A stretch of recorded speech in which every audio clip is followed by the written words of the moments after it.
Halo teman-teman semua, kembali lagi dengan saya channel Bon Weekend. Sekarang kita masuk dalam sesi sharing dengan Neng Sinta. Oke teman-teman, pada video kali ini saya ingin membahas tentang sharing pengalaman saya mengikuti SKB CPNS dan jenis tesnya yaitu SKB CAT teman-teman. Jadi pada CPNS periode sebelumnya yaitu CPNS tahun 2018 saya juga mengikuti SKB CAT. Jadi saya ingin banget sharing untuk kalian semua. Semoga apa yang saya sharingkan bisa bermanfaat untuk kalian semua yang sedang mempersiapkan SKB CAT teman-teman. Sebelum kita bahas lebih lanjut, jangan lupa buat support selalu Bon Weekend. Caranya klik like, tinggalkan komentar, serta subscribe. Jadi teman-teman, pada periode CPNS tahun 2018 saya mendaftar instansi Kemenristek-Dikti dan SKB yang disyaratkan oleh Kemenristek-Dikti ada 3 tes. Yang pertama ada SKB CAT, yang kedua ada kesehatan, yang ketiga ada wawancara. Nah, fokus saya pada video kali ini saya ingin menjelaskan tentang SKB CAT-nya teman-teman, karena itu lebih umum dan mungkin banyak dari kalian yang sekarang besok SKB-nya itu SKB CAT. Jadi pada CPNS periode tahun 2018 itu kan saya melewati SKB CAT. Nah, itu juga pertama kalinya saya bingung nih, SKB CAT itu kayak apa sih sebenarnya? Apakah itu sama dengan SKB CAT atau berbeda jauh atau bagaimana? Pertamanya saya juga benar-benar bingung banget karena pada saat saya mengikuti CPNS tahun 2017 itu SKB-nya di instansi yang saya lamar itu tidak menggunakan SKB CAT teman-teman. Tapi pada CPNS periode tahun 2018 itu kan menggunakan SKB CAT dan saya juga nggak tahu SKB CAT itu benar-benar baru dilaksanakan tahun CPNS tahun 2018 atau memang sudah ada sebelumnya. Jadi saya kurang paham sebenarnya SKB CAT itu pertama kali dilaksanakannya tuh kapan. Terus pada waktu itu langkah pertama yang saya lakukan yaitu mencari informasi sebanyak-banyaknya mengenai apa itu SKB CAT.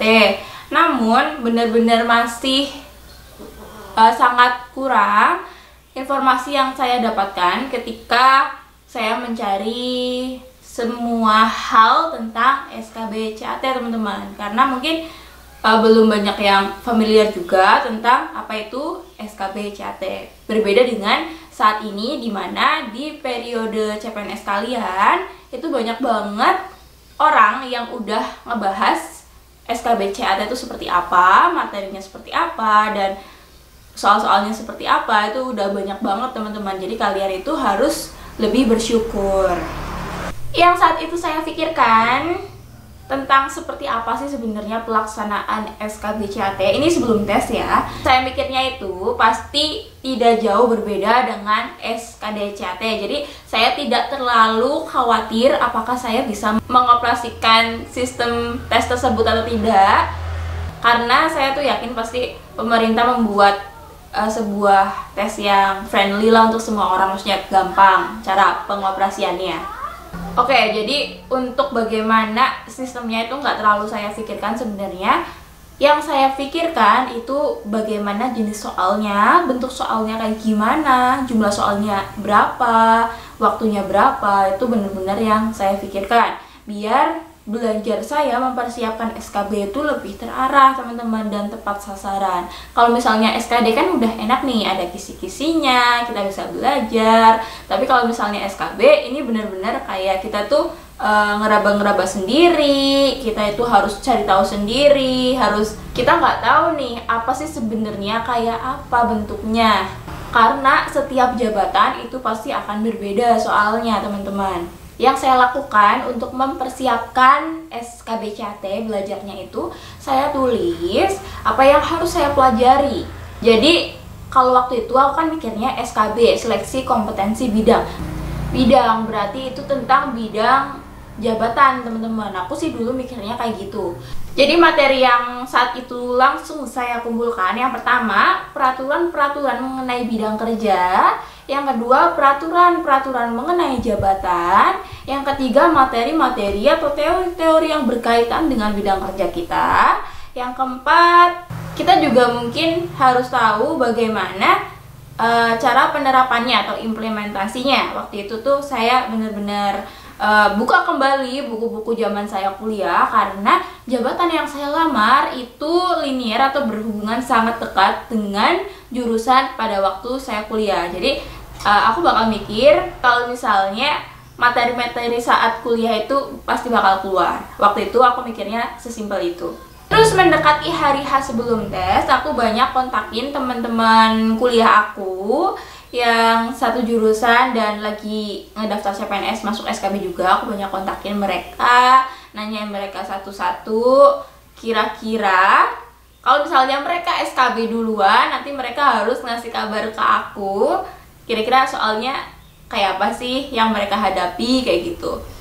Kebetulan angkatan kita lumayan solid banget, jadi kita bikin sebuah grup WhatsApp yang baru khusus untuk mendaftar CPNS periode itu, dan masing-masing anggota grup itu harus ngelis mereka itu ngedaftar di CPNS mana, karena pada waktu itu banyak banget formasi untuk prodi kita, teman-teman. Nah, pada saat itu prodi kita tuh lumayan unik dan jarang, nggak semua universitas punya prodi kita. Jadi kita pingin usaha, pingin ikhtiar bareng-bareng, semoga satu angkatan bisa masuk CPNS semua. Kayak gitu. Jadi kita nggak pelit info, teman-teman. Kita langsung sharing kalau misalnya kita tuh udah SKB duluan. Dengan sharingnya orang-orang yang udah SKB duluan itu mempermudah kita yang belum ngejalanin SKB untuk belajarnya lebih terarah lagi, teman-teman, kayak gitu. Jadi yang tadinya kita tuh ngeraba kita mau belajar apa, materinya sangat luas banget. Dengan adanya cerita dari temen kita, itu nanti kita belajarnya jadi lebih fokus, lebih terarah lagi, teman-teman. Bukan berharap bocoran soalnya, bukan. Cuma hanya seperti apa sih bentuk soalnya, jenisnya tuh seperti apa sih, kayak gitu. Biar kita tuh lebih fokus lagi belajar ke hal tersebut, teman-teman, kayak gitu.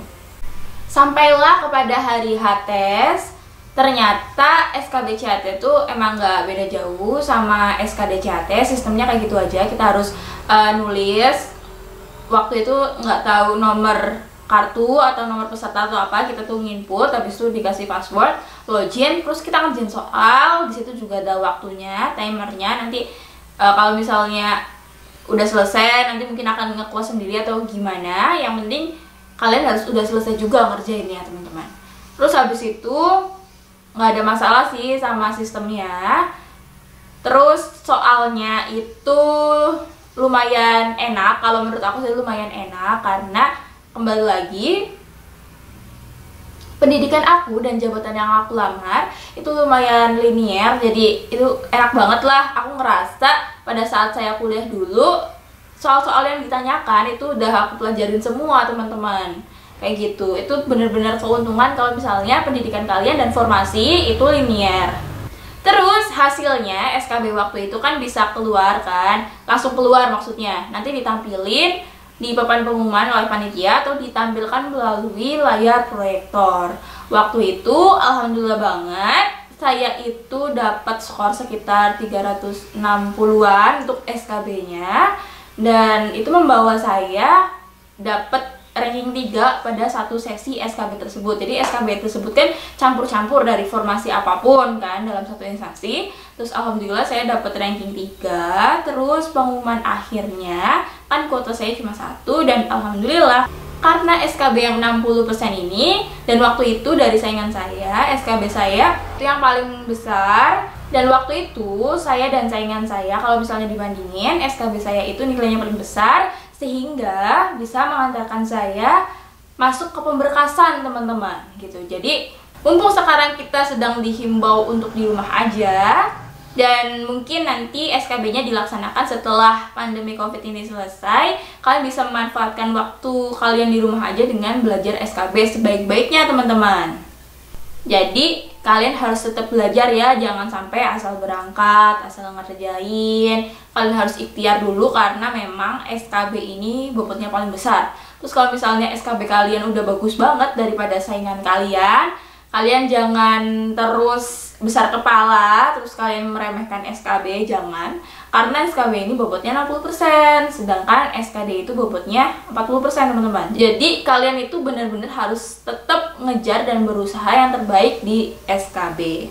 Oke, sekian dulu sharing cerita dari saya. Semoga bisa bermanfaat untuk kalian. Jangan lupa buat support selalu Bon Weekends, caranya klik like, tinggalkan komentar, serta subscribe. Dadah!